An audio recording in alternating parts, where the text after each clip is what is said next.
The shuttle landed in Seoul with barely a sound.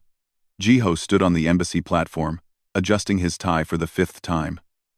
He had never met an alien princess before. He had never met any alien royalty before. In fact, he had only been working at the Interstellar Embassy for 8 months. "Stop fidgeting," Hana said beside him. She was his supervisor and had done this many times. "They're just like us." "Well, not exactly like us, but you know what I mean." Jiho nodded, but his hand still shook a little. The shuttle door opened. A tall figure stepped out. Princess Lyra Eth was not what he expected. She looked almost human, except her skin had a faint silver shimmer, and her eyes were completely black, with tiny stars floating in them. She wore flowing robes that seemed to move on their own. "Welcome to Earth, Your Highness," Hana said with a bow. The princess smiled. It was a strange smile, like she had practiced it but didn't quite understand when to use it. "Thank you. I am very excited to be here. Your planet is famous across the galaxy." "Famous?" Jiho asked before he could stop himself. Lyra turned those star-filled eyes to him. "Oh yes. Humans are very unusual. Very emotional." The way she said emotional made it sound like a disease. Jiho wasn't sure if he should feel insulted or proud. Hana shot him a warning look, so he just smiled and nodded. They led the princess to her quarters in the embassy building. It was a nice apartment with a view of the city. Lyra walked around, touching everything with curiosity. She picked up a picture frame on the desk. It showed 2 humans smiling, their arms around each other. "What is this?" she asked. "It's a photograph," Jiho explained. "Those are the previous occupants, a married couple." "Married?" Lyra's eyes grew wider, the stars inside them spinning faster. "This is the human bonding ritual." "Yes, I have read about this. Thanks for watching. And I want to on. I'm subscribe channel. I'm seeing. I have read about this." "Married? Well, yes. Marriage is when 2 people commit to each other for life." "Fascinating." Lyra stared at the photo like it was a priceless artifact. "And they choose each other? No genetic matching? No compatibility algorithms?" Jiho laughed. "No algorithms. People fall in love and decide to get married." "Fall in love," Lyra repeated slowly. This phrase appears often in human language. "What does it mean to fall? Is love located below you?" Hana stepped in. "It's just an expression, Your Highness. Love is a feeling, an emotion." "Ah." Lyra set down the photo carefully. "This is what I wish to study. On my planet, we do not have this. We reproduce through genetic selection. Very efficient, very logical, but I have always wondered about the human way." Over the next few days, Jiho showed Lyra around Seoul. She was curious about everything, but especially curious about couples. Whenever she saw 2 people holding hands or kissing, she would stop and stare. Jiho had to pull her along before people noticed. "Why do they press their mouths together?" Lyra asked, after seeing a couple kiss on a bench. "It's called kissing. It's a sign of affection, but it serves no biological function, no data transfer, no genetic material exchange. Why do it?" Jiho struggled to explain. "It just feels good. It makes people happy."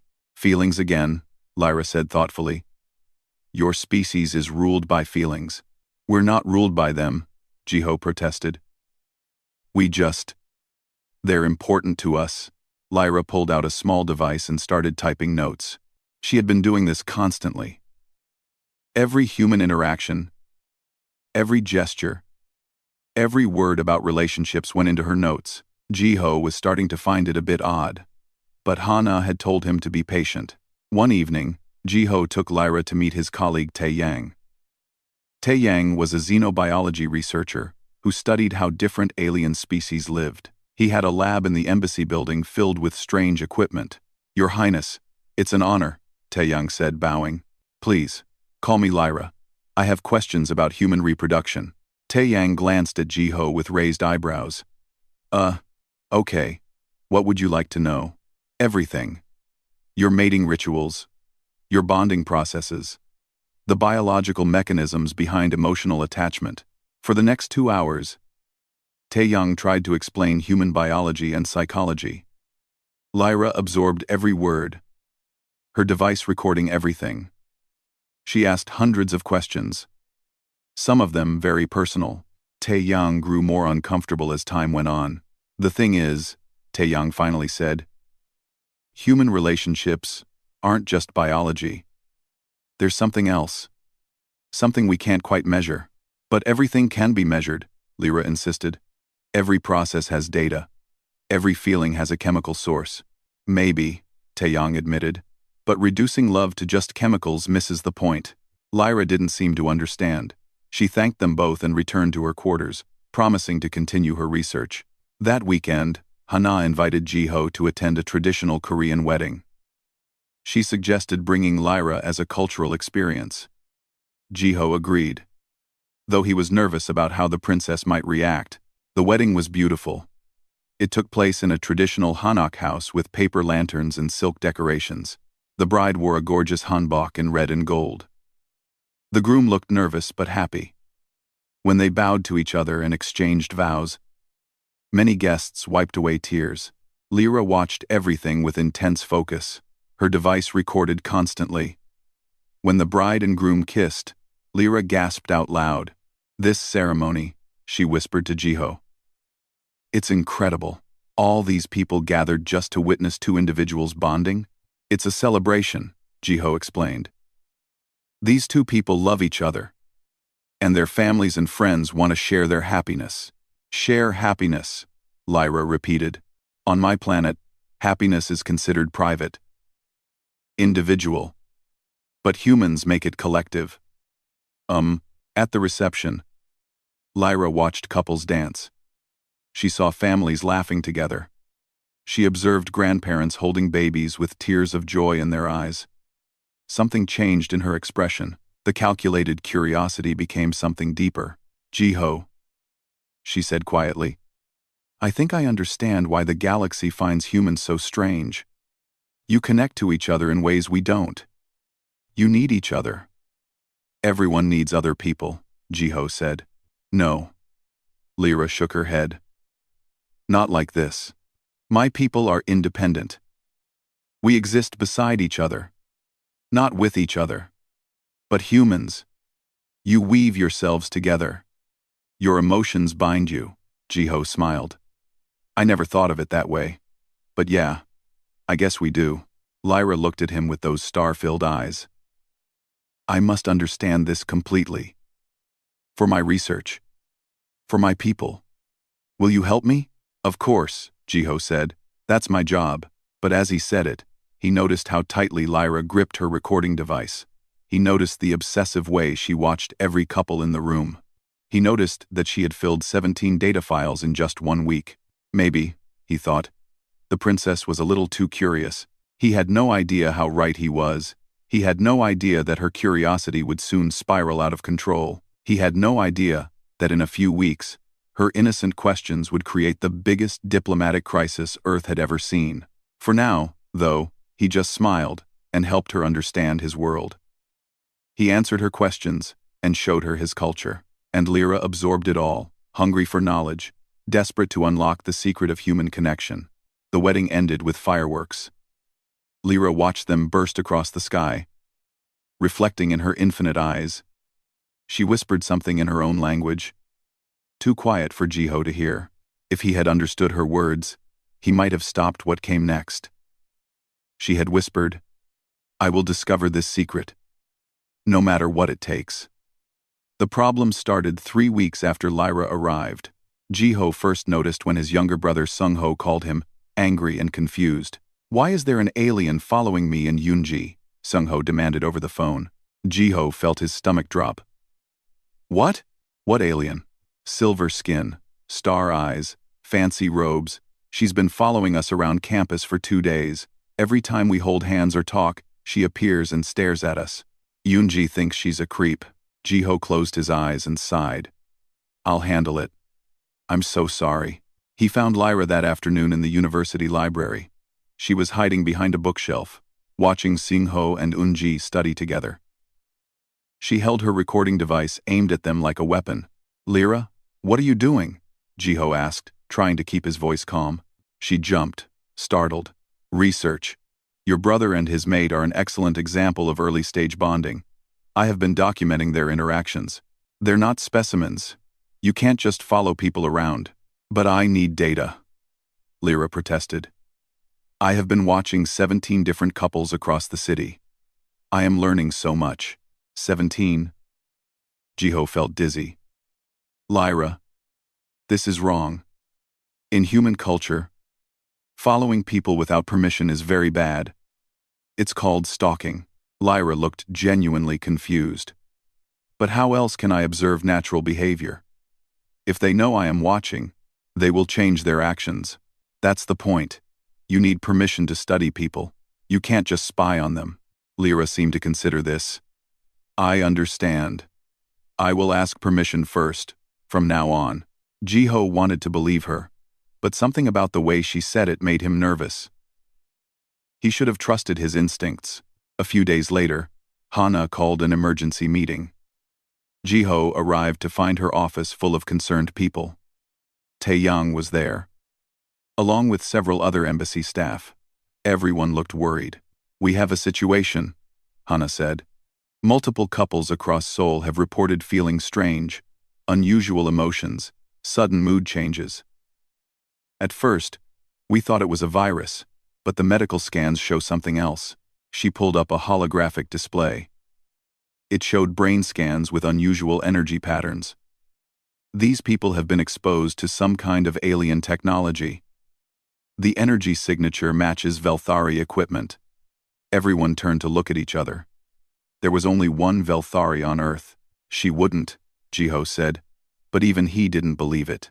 They found Lyra in her quarters, surrounded by dozens of monitoring devices. Screens showed live feeds from parks, cafes, and public spaces all over the city. She was watching couples, recording their every move. When they entered, she didn't even look guilty. "Good afternoon," she said cheerfully. "I am making excellent progress on my research." "What have you done?" Hana demanded. Lyra gestured to her screens with pride. "I have installed observation devices throughout the city. I am tracking human bonding behaviors in real time. The data is extraordinary." "And the mood changes?" Taeyang asked. "The emotional disruptions?" "Ah, yes." Lyra pulled up another screen. "I discovered that human bonding involves specific chemical releases in the brain. I created a device that can stimulate these chemicals. I have been testing it to see if I can encourage bonding between compatible individuals." Jiho felt his blood turn cold. "You've been controlling people's emotions?" "Not controlling, encouraging. There is a difference." "No, there isn't," Jiho shouted. He never shouted, but he couldn't help it. "You can't manipulate people like that. You can't force them to feel things." Lyra finally seemed to realize something was wrong. "But I am trying to help. I am trying to understand what makes human bonding so powerful. Look at my data." She pulled up charts and graphs. When humans form emotional bonds, their immune systems strengthen, their lifespans increase, their brains function better. This is incredible science. Science built on violating people's privacy and free will, Hana said coldly. "Your Highness, I'm shutting down your research immediately. All of it." Lyra stood up, her eyes flashing with anger. "You cannot. This is too important." "I can, and I am. We're confiscating all your equipment." What happened next became an interstellar incident. When Hana tried to take Lyra's devices, the princess refused. She sealed herself in her quarters with a force field. She transmitted all her data to her ship in orbit. She demanded to speak with the Galactic Coalition. Within hours, the situation exploded. Other alien ambassadors learned what happened. Some were horrified by Lyra's actions. Others were fascinated by her findings. The Velthari government was furious that one of their royals had created a diplomatic crisis, but the worst part was when human news networks got the story. "Alien princess experiments on humans" became the top headline. People were scared and angry. Protests formed outside the embassy. Some people demanded all aliens leave Earth. Others said this proved aliens couldn't be trusted. Jiho watched it all fall apart from his office. He had liked Lyra. He had thought she was just curious and a bit awkward. He hadn't realized how obsessed she had become. Sung-ho called him again. I saw the news. Was that the alien who was following us? Yeah, Jiho admitted. Yoonji wants to know if that princess made us feel things. She's freaking out. She says she can't trust her own emotions now. Jiho felt terrible. Tell her I'm sorry. Tell her we're fixing this. But he didn't know how to fix it. The damage was done. That evening, Ambassador Velmara arrived from the Velthari homeworld. She was Lyra's advisor, an older alien with the same silver skin but eyes like cold metal instead of stars. She demanded to see Hana immediately. Princess Lyra has disgraced our people, Velmara said. She was warned not to interfere with human customs. She was told to observe only. Her actions are unacceptable. What will happen to her? Jiho asked. She will return to Velthara to face judgment. She may lose her title. She may be exiled. Velmara's voice was harsh. She deserves it. Her obsession with your species has gone too far. Jiho felt conflicted. Yes, Lyra had done terrible things. But he remembered her face at the wedding. He remembered the wonder in her eyes. She hadn't meant to hurt anyone. She had just wanted to understand. Can I talk to her? He asked. Before she leaves, Hana and Velmara exchanged looks. Finally, they agreed. Jiho stood outside Lyra's force field. She sat inside, surrounded by her confiscated equipment, looking small and lost. I did not mean to cause harm, she said quietly. I truly did not. I know, Jiho replied, but you did hurt people. You violated their privacy. You manipulated their emotions. That's not okay, no matter your intentions. I am beginning to understand that. Lyra looked at her hands. On my planet, we do not have the concept of emotional privacy. We do not understand that feelings can be sacred. I approached your emotions like data to be collected. I see now that was wrong. Why did you do all this? Jiho asked. Why were you so obsessed? Lyra was quiet for a long moment. When she finally spoke, her voice cracked. Because my people are dying. Jiho. Not physically, but spiritually. We have eliminated emotions in pursuit of efficiency. We have no families, no love, no connections. We exist, but we do not live. She looked up at him with tears in those star-filled eyes. Jiho hadn't known Velthari could cry. My mother died last year, Lyra continued. The doctors said she had connection deprivation syndrome. She faded away because she had nothing to live for. No one to live for. And I realized our entire species is fading the same way. So you thought if you could understand human bonding, you could save them, Jiho said softly. Yes. But I was wrong to do it this way. I see that now. Before Jiho could respond, alarms blared throughout the building. Something was very wrong.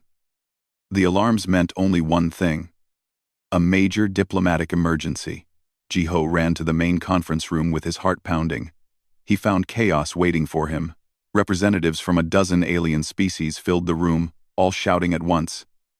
Hana stood at the center, trying to maintain order. On the large screens, government officials from around the world demanded answers. This is unacceptable, shouted the Krillian ambassador, a tall insect-like alien. If Velthari can experiment on humans without consequence, what stops others from doing the same? The coalition must act, added another voice. Earth joined us in good faith. We promised to respect their sovereignty. Ambassador Velmara stood rigid and silent. She said nothing in Lyra's defense. Minister Yuna from Earth's Ethics Committee spoke up. We demand accountability. Princess Lyra violated the rights of hundreds of citizens. Some people are still suffering emotional disturbances from her experiments.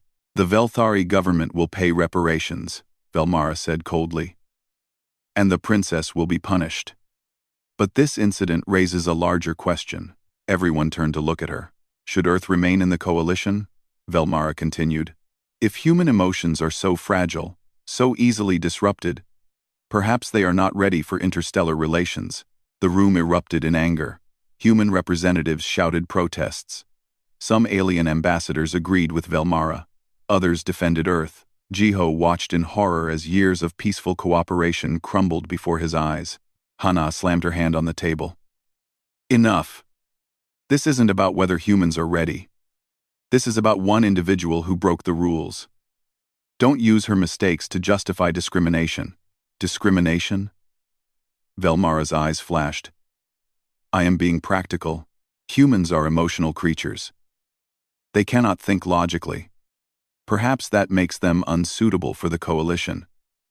Or perhaps, said a new voice, it makes them the most valuable members. Everyone turned. Dr. Minho entered the room, carrying data tablets. He was one of Earth's leading experts on human-alien biological interactions. Behind him came Tae Yang with more equipment. We've been analyzing Princess Lyra's research data, Minho said. And while her methods were unethical, her findings are revolutionary. He projected images onto the main screen. They showed complex brain scans and genetic sequences. Humans possess something unique in the known galaxy. Minho continued. We have what we're calling an empathy gene cluster. It allows us to form deep emotional bonds with others, even across species lines. This genetic trait has never been documented in any other intelligent species. The room fell silent. Aliens and humans alike stared at the data. What does this mean?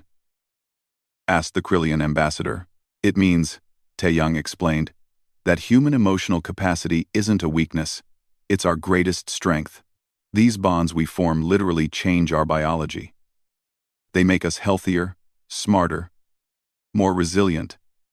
And potentially, this trait could be shared with other species through careful genetic therapy. You're saying humans could help other species learn to feel emotions? Someone asked. Not just feel them, Minho said, but use them constructively. Form families. Create communities. Build societies based on cooperation, rather than just logic. Velmara looked skeptical. This sounds like fantasy. It's science, Minho insisted. Princess Lyra was onto something real. She just went about it the wrong way. Ambassador Velmara stared at the data for a long time. Finally, she spoke. If this is true, then the princess's crime is even greater. She squandered a chance for proper scientific cooperation by acting recklessly. Perhaps, Hana said carefully. Or perhaps this is an opportunity. Yes, Princess Lyra made terrible mistakes. But what if we could continue her research the right way? With consent, with ethics, with proper oversight? The room buzzed with conversation. Some aliens liked this idea. Others were suspicious. The human representatives were divided. It would need to be completely voluntary, Yuna said firmly. Any humans who participate must give informed consent. Full transparency. And we would need Velthari cooperation, Minho added. Princess Lyra's technology is advanced. We could learn from it if used properly. Jiho's mind raced. This could work. This could turn a disaster into something good. But first, they needed to deal with the immediate crisis. What about the people who were affected by the experiments? He asked. The ones still having emotional problems? Minho nodded. We can help them. The effects are temporary. With proper treatment, everyone will fully recover within a few weeks. And Princess Lyra? Someone asked. What happens to her? All eyes turned to Velmara. The stern ambassador looked conflicted for the first time. That depends on Earth, she said finally. If Earth demands her immediate removal and punishment, we will comply. But if Earth is willing to let her make amends, the Velthari government might consider alternative consequences. Hana looked around the room, gauging reactions. Then she looked at Jiho. You've spent the most time with her. What do you think? Jiho thought about Lyra crying in her quarters. He thought about her mother dying of loneliness. He thought about an entire species fading away because they had forgotten how to feel. I think, he said slowly, that she should face consequences. Real ones. But maybe those consequences could include fixing what she broke. Under strict supervision, the debate continued for hours. Messages flew between Earth governments and alien homeworlds. The Galactic Coalition convened an emergency session. Through it all, Lyra remained locked in her quarters, unaware of the storm raging around her. Finally, a decision was reached. It wasn't perfect, but it was fair. Princess Lyra would be placed under house arrest at the embassy. She would lose her diplomatic immunity and face human legal consequences for her actions. She would be required to personally apologize to everyone affected by her experiments. She would pay fines and restitution, but she would also be allowed to continue her research, under strict conditions. Every step would be reviewed by an ethics committee. Every participant would be a volunteer. Every finding would be shared openly with the scientific community. She will establish the Human Connection Research Institute, Hana announced. It will be a joint human Velthari project, the first of its kind. When Ji-ho told Lyra the news, she collapsed in relief. The force field dropped, and she fell to her knees. "I do not deserve this mercy," she said. "No," Ji-ho agreed. "But you're getting a second chance anyway. Don't waste it." "I will not. I swear it." But the hard work was just beginning. Lyra had to face the people she had hurt. She had to apologize in person to dozens of couples whose privacy she had invaded. She had to look Seung-ho and Eunji in the eyes and admit what she had done. Some people forgave her. Many didn't. Ji-ho watched as angry victims told her exactly how much damage she had caused. Lyra took it all without complaint. She listened to every word. She accepted every bit of anger and pain. "I am sorry," she said over and over. "I am so deeply sorry." The hardest meeting was with a young couple named Jae-won and So-hyun. They had been on the verge of breaking up when Lyra's device had made them feel false emotions. They had almost gotten married based on those artificial feelings. When the effects wore off, they realized they weren't actually in love. "You nearly destroyed our lives," Jae-won said. "We would have made a terrible mistake." "I know," Lyra whispered. "I cannot undo what I did. I can only promise to never do it again." So-hyun wiped away tears. "Why should we believe you?" Lyra had no good answer. She could only bow her head in shame. That night, Ji-ho found Lyra sitting alone in her new office at the Research Institute. It was small and plain. Nothing like her fancy quarters. She stared at blank walls with empty eyes. "Are you okay?" he asked. "I have caused so much pain," she said. "I thought I was helping. I thought I was solving a problem. But I was only creating new ones." "Yes," Ji-ho said. "But now you have a chance to actually help. The right way. Will it be enough? Can I ever make up for what I did?" "I don't know," Ji-ho admitted. "But you have to try." Lyra looked at him with those star-filled eyes, now dimmed by sadness. "Why are you being kind to me? I hurt your brother. I hurt your people." "Because," Ji-ho said, "part of being human is believing people can change. We make mistakes, terrible ones sometimes, but we also believe in redemption." "Redemption," Lyra repeated. "Another human concept we do not have. Maybe that's something else you can learn." Outside, protests continued. Many people still wanted Lyra gone. The diplomatic situation remained tense. Several alien species had withdrawn their ambassadors from Earth. The coalition was fractured, but in that small office, one alien princess began the long, difficult journey of understanding what she had done wrong, and one human decided to help her, despite everything. It would not be easy. Nothing worth doing ever was. 3 months passed. The Human Connection Research Institute opened its doors with more controversy than celebration. Protesters still gathered outside sometimes, but fewer each week. Slowly, people began to heal. Lyra changed. The confident, curious princess who had arrived on Earth was gone. In her place was someone quieter, more careful. She moved through the institute like a ghost, afraid to disturb anything. Ji-ho watched her transformation with mixed feelings. Yes, she needed to understand the weight of her actions. but he worried she might break under the guilt. "You need to eat," he told her one afternoon, finding her in the lab for the 16th hour straight. "I am not hungry. You haven't eaten in 2 days. Even Velthari need food." Lyra looked up from her work. Dark circles shadowed her star-filled eyes. "I do not deserve rest. I do not deserve comfort. Not while people still suffer because of me. Everyone has recovered," Jiho reminded her gently. "The emotional disruptions are gone. The medical scans show no lasting damage. The physical damage is gone," Lyra corrected. "But trust? That remains broken. I see it in their eyes when people look at me. Fear, anger, disgust." She was right. People still crossed the street to avoid her.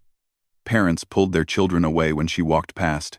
The few volunteers who joined the research program did so reluctantly, with lawyers present at every session.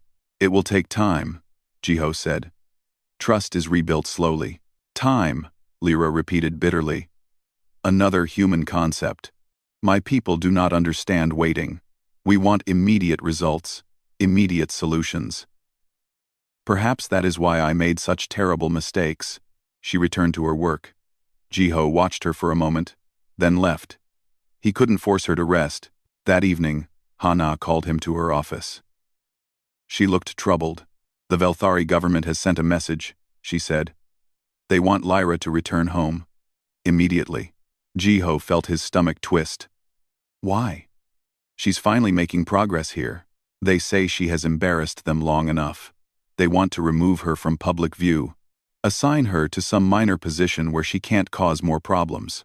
But the research, they don't care about the research. They want the scandal to go away." Hana sighed.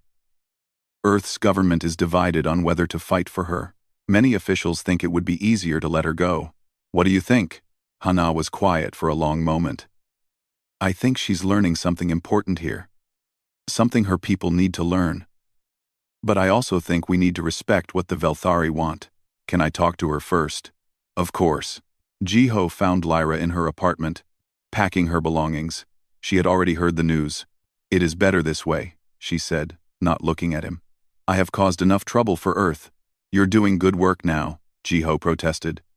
"Real, ethical research. The volunteers are providing valuable data." 5 volunteers, Lyra said. "In 3 months. 5 brave humans willing to work with the alien who violated their people. That is not success, Jiho. It's a start." Lyra finally looked at him. Her eyes were wet again. "Do you know what I realized? I came to Earth thinking I would save my people. I thought if I could understand human emotions, I could bring that knowledge home and fix everything. But I cannot even understand my own emotions." "What do you mean?" She sat down heavily. "For the past 3 months, I have felt things I never felt before. Shame, guilt, regret. These emotions are crushing me. And yet, humans live with them every day. You make mistakes, you feel terrible, but you continue." "How?" Jiho sat beside her. "We also feel other things. Hope, joy, love. The good emotions balance the bad ones. I have only felt the bad ones since I arrived. Well, except..." She trailed off. "Except what?" "Except when I watched that wedding.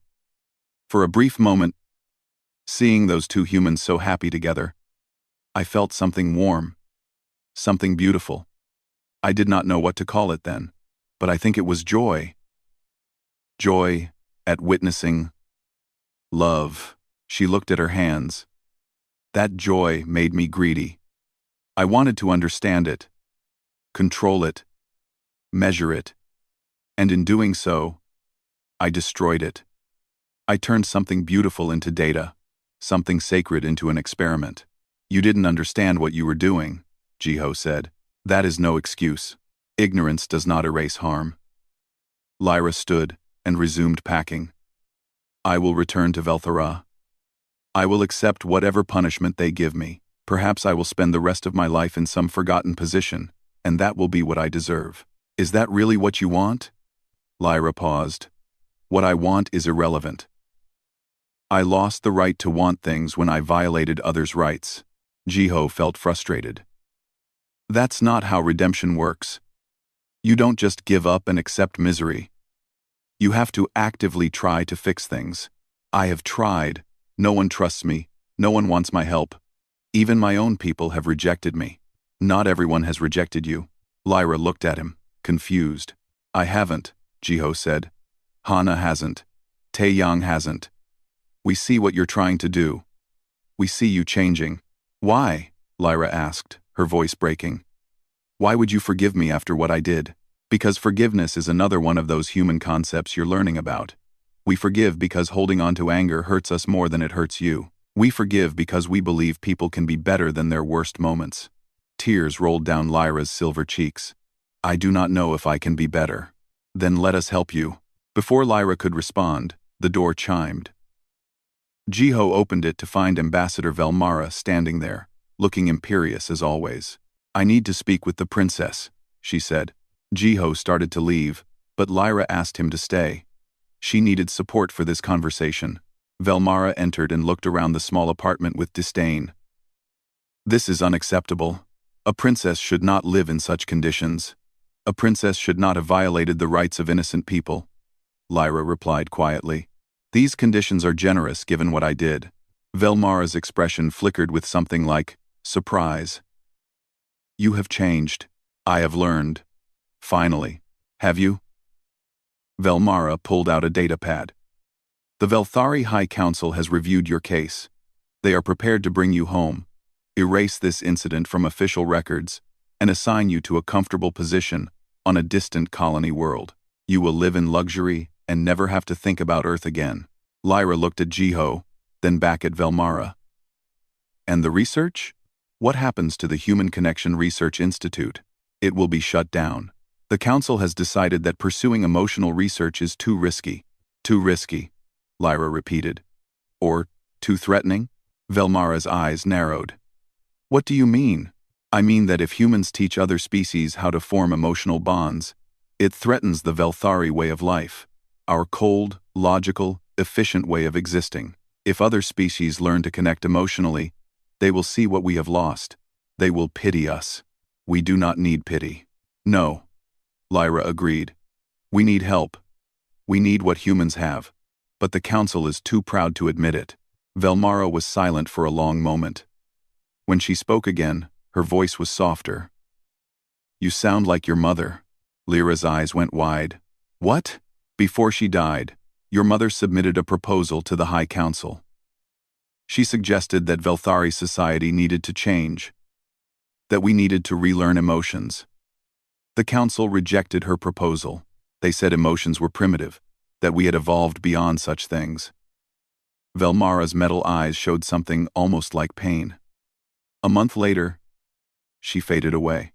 Connection deprivation syndrome took her. You knew? Lyra whispered. You knew why my mother died? Yes. And I said nothing. I was a coward. Velmara straightened her shoulders. But I am done being a coward. Princess Lyra, I am not here to bring you home. I am here to ask you to stay. What? Your research is important. More important than the Council realizes. If you return now, everything you have learned will be buried. But if you stay, if you continue working the right way, perhaps you can succeed where your mother failed. The Council. I will handle the Council. Velmara's voice turned steely. I am still an ambassador. I still have influence. And I am tired of watching my people die slowly from loneliness. Lyra stared at her former advisor with shock. Why now? Why help me now? Because, Velmara said simply, I am tired of feeling nothing. After being on Earth for 3 months, surrounded by humans and their emotions, I realize what we have lost. Last week, I watched a human grandmother hold her new grandchild. The joy on her face, the love in her eyes, I envied her. Me, a Velthari ambassador, envying a human for feeling emotions. That is when I knew your mother was right. The room was silent except for the sound of Lyra crying. Not sad tears this time. Something else. 6 months after that conversation, the Human Connection Research Institute had 63 active volunteers. 6 months after that, the number grew to 200. A year later, the waiting list was 6,000 people long. Lyra couldn't believe it. She stood in the main auditorium, watching volunteers share their experiences. Couples talked about how the research had helped them understand their own emotions better. Families discussed new ways of connecting. Even single people spoke about learning to form deeper friendships. "I never understood what made my relationships work," one volunteer said. "This research helped me see the science behind it, and somehow, understanding the science made the feeling more magical, not less." Jiho stood beside Lyra, smiling. "See? People don't hate you anymore. They are learning to forgive," Lyra corrected. "That is different from forgetting." "True. But it's progress." The research had changed everything. Working with Dr. Min Ho and Tae Yang, Lyra had developed completely ethical ways to study human bonding. No more spying. No more manipulation, just honest observation with full consent. The results were revolutionary. They confirmed what Lyra had suspected. Human emotional bonding was unique in the galaxy. The empathy gene cluster allowed humans to form connections that literally changed their biology. When humans loved each other, their cells responded. Their DNA expressed different patterns. Their brains rewired themselves. "It's almost like humans are designed to be together," Tae Yang said during one research meeting. "Isolation isn't just unpleasant for humans. It's actually harmful to their health." Tae Yang: "The opposite is true for most species," Lyra noted. "We evolved to be independent. But humans evolved to be connected." The implications were staggering. The research papers they published became the most read scientific documents in galactic history. Alien species across the coalition wanted to understand this human ability, but understanding it was just the beginning. The real change came when other species started asking for help. It began with the Krillians. Their ambassador approached Hana with an unusual request. "Our species has never had families in the human sense," the ambassador said. "We lay eggs in communal nests. Young are raised by the colony, not by parents. But after reading your research, some of us wonder if we are missing something important." Soon, Krillian volunteers arrived to study human family structures. They observed parents and children. They learned about bonds between siblings. Some of them cried when they realized what they had never experienced. Then came the Nexarians, a species that reproduced through cloning. They had eliminated genetic diversity thousands of years ago in pursuit of perfection. But perfection, they realized, was lonely. "We are all the same," one Nexarian said sadly. "There is no one to truly see us as individuals, no one to love us for who we are, because we are all identical." Lyra worked with them, teaching them about human concepts of individuality and acceptance. It was slow work, but gradually, the Nexarians started to change. Some of them began modifying their clones to be slightly different. They experimented with creating variation. More species followed. The isolationist Dendari asked to learn about friendship. The logical Praxians wanted to understand humor and joy. Even the warlike Kragesh came seeking knowledge about compassion. Earth became the center of a new kind of diplomacy. Instead of trade agreements and military alliances, aliens came to learn about emotions. Humans became teachers, counselors, and guides. "It's extraordinary," Hana told Jiho one evening. 5 years ago, we were the newcomers to the galactic community. Everyone thought we were primitive because we were so emotional. Now, they're coming to us for help." "HFY," Jiho said with a grin. "What? Humanity? Fuck yeah. It's an old internet phrase. It means humans are awesome in ways others don't expect." Hana laughed. "Well, it fits."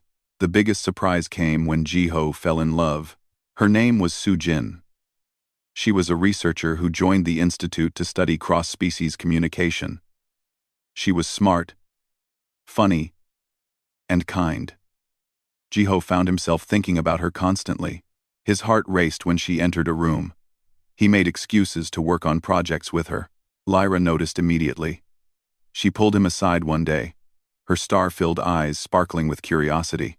"You are experiencing romantic attraction," she said. It wasn't a question. Jiho felt his face turn red. "Is it that obvious?" "To me, yes. I have spent 2 years studying human bonding behaviors. I recognize the signs." She smiled. "This is wonderful. May I observe?" "Absolutely not. But Jiho, you could provide such valuable data." "No," he said firmly. "This is my life. Not a research project." Lyra looked disappointed for a moment.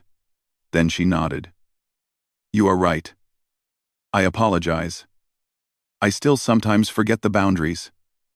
But," Jiho added, "if things work out between us, and if we both agree, maybe Sujin and I could volunteer for the program.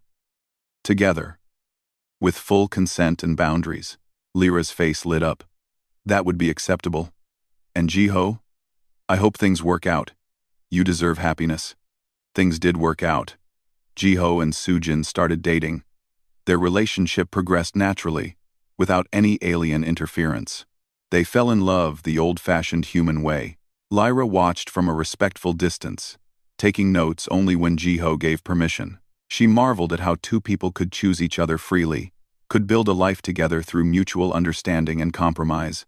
"I finally understand what I was trying to measure before," she told Jiho. "Love is not about chemical reactions or genetic compatibility. It is about choice. Every day, you choose each other. That choice is what makes it powerful." "Exactly," Jiho said, holding Sujin's hand.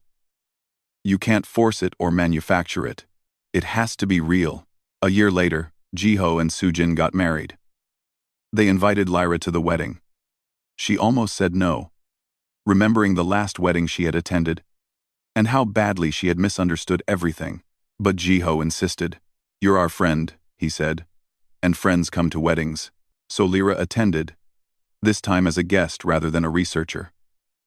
She sat with Hana and Taeyang and Velmara. She watched the ceremony with tears in her eyes. When Jiho and Sujin kissed, Lyra felt that warm feeling again. Joy. Pure, simple joy at witnessing two people who loved each other. This time, she didn't try to measure it or record it. She just let herself feel it. At the reception, Sung-ho approached her. He had avoided her for 2 years, still angry about being followed and studied. Eunji stood beside him, holding his hand. "Hey," Sung-ho said awkwardly. "Hello," Lyra replied, tensing. "I just wanted to say, I forgive you. What you did was wrong, but you've worked hard to make up for it." "I can see that." Lyra felt her throat tighten. "Thank you. That means more than you know." Eunji added, "Also, fun fact, we actually did get married, 6 months ago. For real this time, with real emotions and everything." "Congratulations," Lyra said, and meant it. The evening continued with dancing and celebration. Lyra watched humans connect with each other in dozens of ways. Hugs and handshakes, laughter and tears, stories and songs. They wove themselves together, creating a tapestry of relationships. Later, when most guests had left, Jiho found Lyra sitting alone, looking at the stars through a window.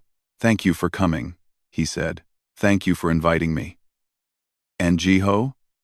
Thank you for giving me a second chance." "You didn't have to." "Yes, I did. That's what humans do. We believe in redemption." Lyra smiled. "I have learned so much from your species. Not just about emotions, but about forgiveness. About change. About hope." "What will you do now?" Jiho asked. "The research is established. You don't need to stay on Earth anymore if you don't want to. Actually, I have received an invitation. Several Velthari colonies want me to come teach them what I have learned. They want to try reintroducing emotions to our society. It will take generations, but we are finally ready to change." "That's amazing." "It is frightening," Lyra admitted, "but also exciting. Thanks to humans, Before Lyra left Earth, she recorded a video message. It was broadcast across the galaxy to every species in the Coalition. In it, she told her story. She admitted her mistakes. She explained what she had learned. Humans are special, she said in the video. Not because they are stronger or smarter than us, but because they understand something we forgot. Connection is not a weakness. Emotion is not primitive. Love is not illogical. These things are what make life worth living. She paused, looking directly into the camera. I came to Earth thinking I would study humans like specimens. I thought I could measure and quantify what makes them unique. But I was wrong. What makes humans special cannot be measured. It can only be experienced. It can only be felt.